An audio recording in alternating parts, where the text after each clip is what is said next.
क्या वाकई व्हाट्सएप अब खत्म होने वाला है? सुप्रीम कोर्ट ने एक ऐसा फैसला सुनाया है जिसने पूरे डिजिटल इंडिया को हिला दिया है।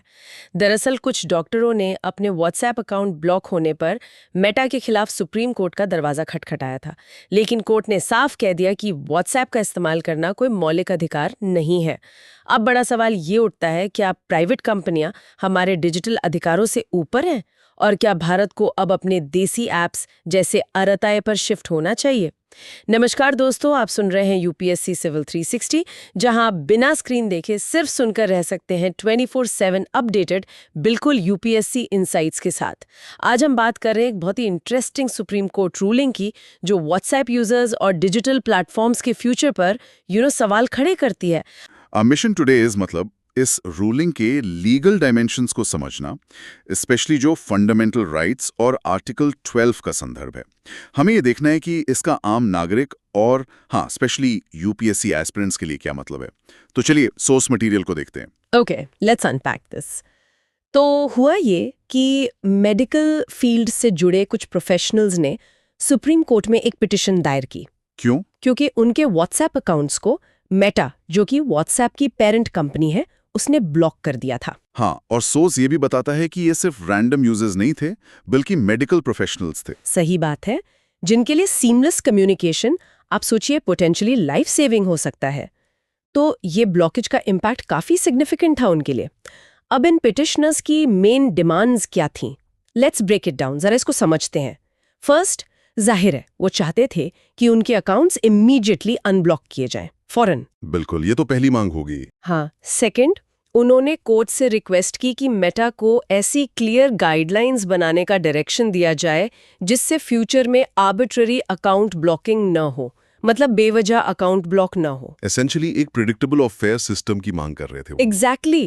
थर्ड, ट्रांसपेरेंसी की मांग थी कि भाई मेटा को अकाउंट ब्लॉक करने का स्पेसिफिक रीजन तो बताना चाहिए, क्यों ब्लॉक किया। ये भी जरूरी है। एंड द फोर्थ और शायद सबसे क्रिटिकल पॉइंट, कॉन्स्टिट्यूशनल एंगल से उन्होंने आर्ग्यू किया कि व्हाट्सएप यूज करना उनका फंडामेंटल राइट है।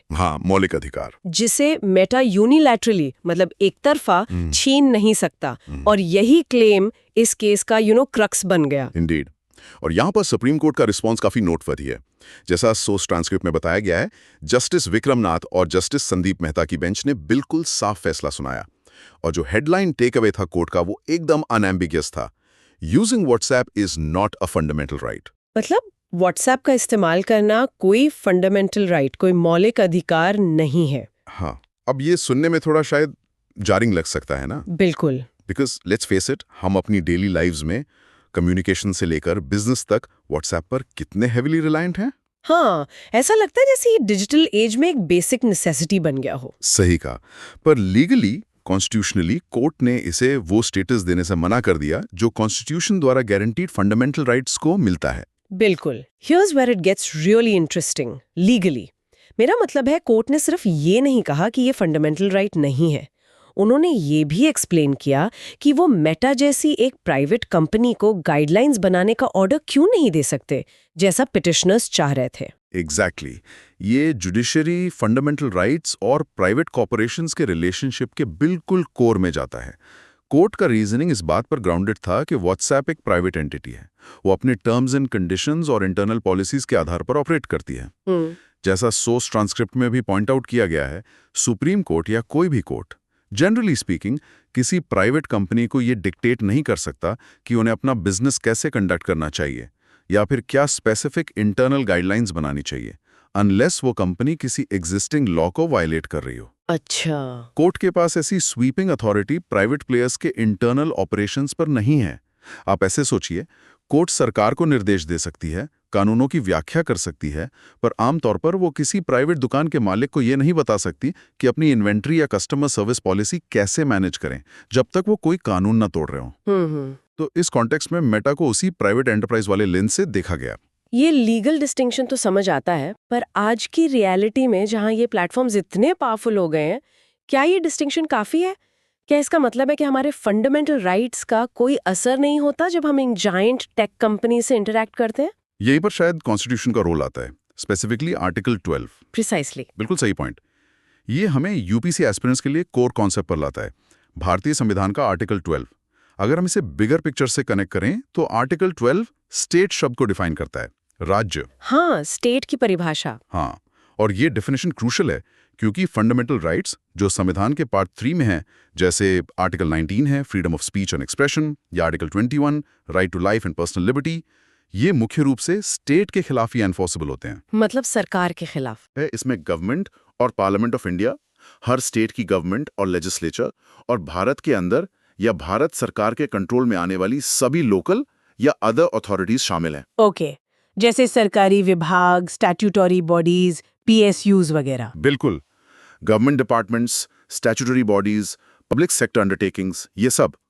अब स्टेट के खिलाफ फंडामेंटल राइट्स को एनफोर्स करने का जो मैकेनिज्म है वो है प्राइमरली आर्टिकल 32, जो खुद एक फंडामेंटल राइट है, राइट टू कॉन्स्टिट्यूशनल रेमेडीज। हाँ, संवैधानिक उपचारों का अधिकार। जी, आर्टिकल 32 के तहत कोई भी नागरिक सीधे सुप्रीम कोर्ट जा सकता है अगर स्टेट उसके फंडामेंटल राइट्स का उल्लंघन करे, और कोर्ट फिर विभिन्न रिट्स जारी कर सकती है।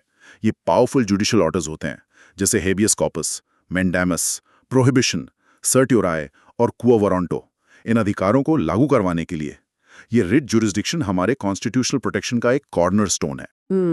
हाँ, इस स्पेसिफिक केस में सुप्रीम कोर्ट ने एकदम साफ कहा कि मेटा या व्हाट्सएप आर्टिकल 12 के तहत स्टेट की परिभाषा में नहीं आते। अच्छा, मतलब वो स्टेट नहीं है। नहीं, वो एक प्राइवेट कंपनी है, विदेश में इनकॉर्पोरेटेड है, ग्लोबली ऑपरेट करती है और इंडियन गवर्नमेंट के डायरेक्ट एडमिनिस्ट्रेटिव कंट्रोल में नहीं है। ओके। देयरफॉर कोर्ट ने रीजन दिया कि व्हाट्सएप द्वारा लिया गया कोई एक्शन, जैसे अकाउंट ब्लॉक करना, उसे सीधे तौर पर फंडामेंटल राइट्स का उल्लंघन मानकर आर्टिकल 32 के तहत सुप्रीम कोर्ट से इमीडिएट रिलीफ के लिए चैलेंज नहीं किया जा सकता। और ये डिजिटल एज के लिए एक बहुत ही इंपॉर्टेंट सवाल खड़ा करता है ना, बिल्कुल, कि क्या ये इतनी पावरफुल प्राइवेट एंटिटीज जिनके एक्शंस लोगों की जिंदगी पर, उनकी एक्सप्रेशन की आज़ादी पर, उनके बिजनेस पर इतना गहरा असर डालते हैं, वो हमारे फंडामेंटल राइट्स के फ्रेमवर्क की सीधी पहुंच से बाहर हैं, सिर्फ इसलिए क्योंकि वो स्टेट की ट्रेडिशनल डेफिनेशन में फिट नहीं होते?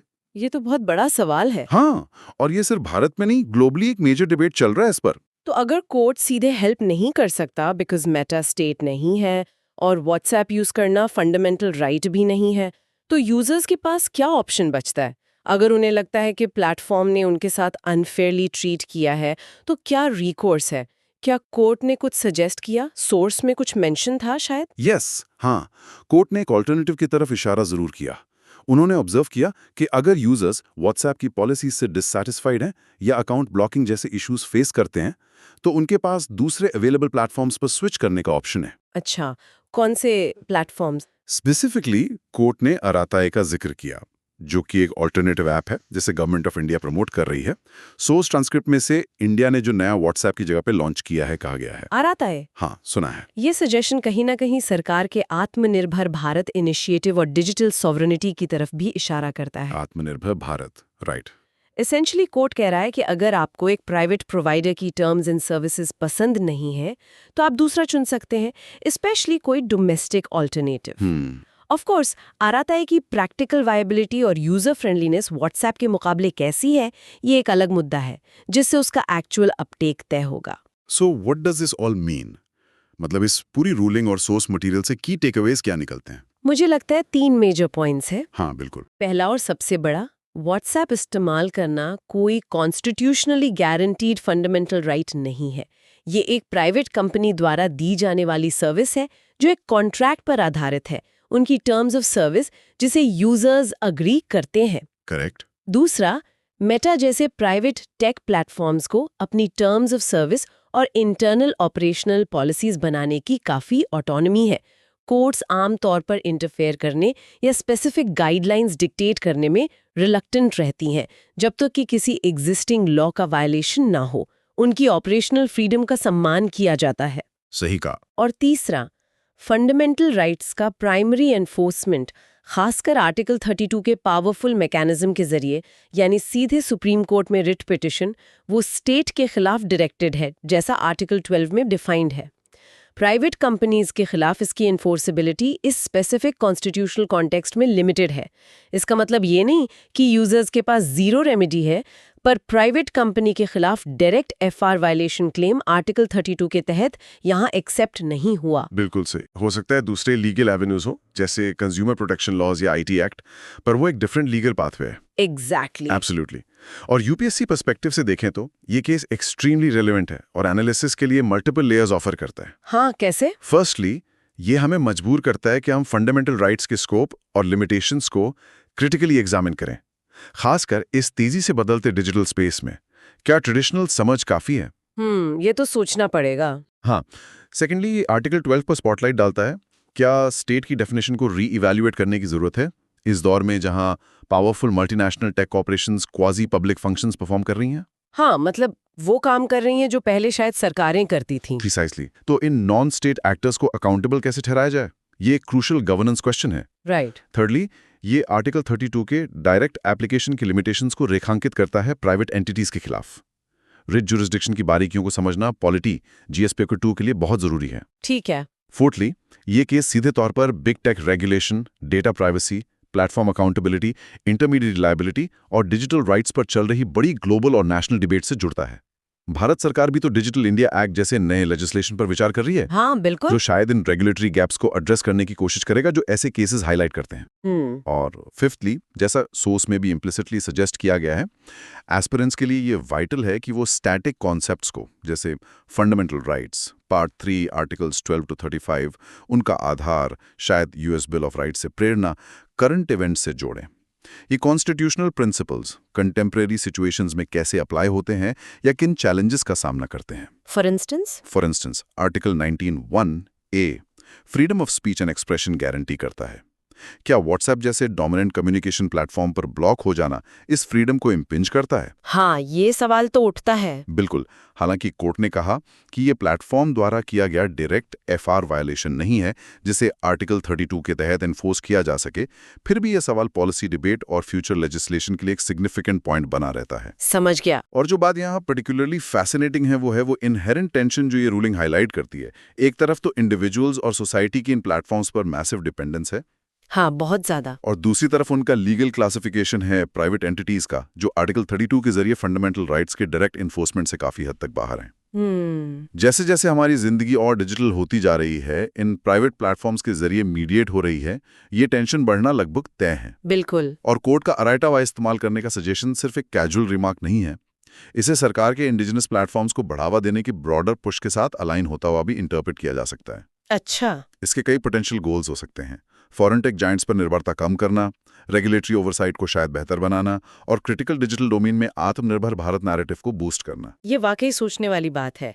टेक्नोलॉजी इतनी तेजी से इवॉल्व हो रही है कि हमारे कानून और कॉन्स्टिट्यूशनल इंटरप्रिटेशंस लगातार कैचअप करने की कोशिश कर रहे हैं। सही कहा। ये केस बिल्कुल उसी गैप को इलस्ट्रेट करता लगता है। यूजर्स को एक तरह का एंटाइटलमेंट महसूस होता है, लगभग एक राइट इन यूबिक्विटस प्लेटफॉर्म्स को एक्सेस और यूज करने का, क्योंकि वो हमारे सोशल और इकोनॉमिक फैब्रिक में इतने इंटीग्रेट हो चुके हैं। हाँ, बिल्कुल। पर लीगल रियलिटी, जैसा सुप्रीम कोर्ट ने इस इंस्टेंस में इंटरप्रेट किया है, वो एस्टैब्लिश्ड कॉन्स्टिट्यूशनल प्रिंसिपल्स के आधार पर एक क्लियर लाइन खींचती है। प्रिसाइसली। और ये सिर्फ इंडियन डिलेमा नहीं है, ग्लोबली देश इन्हीं फंडामेंटल क्वेश्चन से जूझ रहे हैं। बिग टेक को इफेक्टिवली रेगुलेट कैसे करें, यूजर राइट्स को कैसे प्रोटेक्ट करें बिना इनोवेशन को स्टाइफल किए या प्राइवेट कंपनीज की ऑटोनॉमी को अनड्यूली इन्फ्रिंज किए। राइट। कम्प्लेक्स इश्यूज हैं जैसे content moderation standards, data protection regimes जैसे यूरोप में जीडीपीआर, एल्गोरिथमिक ट्रांसपेरेंसी और बायस, और कुछ प्लेटफॉर्म्स का मार्केट डोमिनेंस, ये सब इस बड़े पजल के हिस्से हैं। ये सुप्रीम कोर्ट रूलिंग उस कॉम्प्लेक्स पिक्चर में एक सिग्निफिकेंट डेटा पॉइंट है जो इंडियन कॉन्टेक्स्ट में आर्टिकल 32 के तहत प्राइवेट प्लेटफॉर्म्स के खिलाफ फंडामेंटल राइट्स की डायरेक्ट एप्लीकेबिलिटी पर करंट पोजीशन को क्लैरिफाई करता है। ये उस डिस्टिंक्शन पर जोर देता है कि जिस सर्विस पर हम हेवीली रिलाई करते हैं और जो राइट कॉन्स्टिट्यूशन द्वारा स्टेट के खिलाफ गारंटीड है, वो दो अलग चीजें हैं। तो एसेंशली जो अंडरलाइंग मैसेज लगता है वो ये है कि कन्वीनियंस और रिलायंस चाहे कितनी भी वाइड स्प्रेड क्यों ना हो, वो ऑटोमेटिकली किसी प्राइवेट सर्विस को फंडामेंटल राइट में ट्रांसफॉर्म नहीं कर देती। बिल्कुल। यूजर्स प्लेटफॉर्म की टर्म्स एंड कंडीशंस के फ्रेमवर्क में ऑपरेट करते हैं, जिसे वो एक्सेप्ट करते हैं। हाँ। अगर उन्हें लगता है कि उन टर्म्स को अनफेयरली वायलेट किया गया है, तो प्राइवेट प्लेटफॉर्म के खिलाफ उनका रिकॉर्स शायद consumer protection laws, contract law या डिजिटल इंटरमीडियरीज को गवर्न करने वाले स्पेसिफिक रेगुलेशंस जैसे आईटी रूल्स के दायरे में ज्यादा आता है, हाँ, सही। बजाय इसके कि वो सीधे सुप्रीम कोर्ट में प्लेटफॉर्म द्वारा फंडामेंटल राइट्स वायलेशन के आधार पर अपील करें। Exactly right. और यूपीएससी एस्पिरेंट्स के लिए इस डिस्टिंक्शन को समझना, कॉन्स्टिट्यूशनल राइट्स जो प्राइमरीली स्टेट के खिलाफ इन्फोर्सेबल हैं, आर्टिकल 12, आर्टिकल 32, और दूसरे लीगल राइट्स या रेमेडीज जो प्राइवेट एंटिटीज के साथ डिस्प्यूट्स में अप्लाई हो सकते हैं, ये एब्सोल्युटली क्रिटिकल है। इसके लिए part 3 of the constitution, specific articles और ये foundational legal principles modern digital economy की कॉम्प्लेक्स रियलिटीज और प्राइवेट टेक्नोलॉजी कंपनीज की पावर के साथ कैसे इंटरैक्ट करते हैं, इसकी एक न्यूआंस्ड अंडरस्टैंडिंग जरूरी है। बिल्कुल। ये केस इन डायनामिक्स को समझने के लिए एक एक्सीलेंट रियल वर्ल्ड एग्जाम्पल है। दोस्तों, अब आपके लिए एक सवाल। आप क्या सोचते हैं, क्या व्हाट्सएप जैसे प्लेटफॉर्म्स को भी हमारे मौलिक अधिकारों की सीमा में आना चाहिए, या फिर प्राइवेट कंपनी होने के नाते उन्हें अपनी नीतियां खुद तय करने का अधिकार है? अपनी राय हमें कमेंट सेक्शन में जरूर बताइए। अगर आपको ये पॉडकास्ट पसंद आया तो चैनल को लाइक, सब्सक्राइब और शेयर करना मत भूलिए। You are watching UPSC civil 360, the only UPSC channel you can just listen to. मिलते हैं अगले एपिसोड में एक और जरूरी मुद्दे के साथ। धन्यवाद और जय हिंद।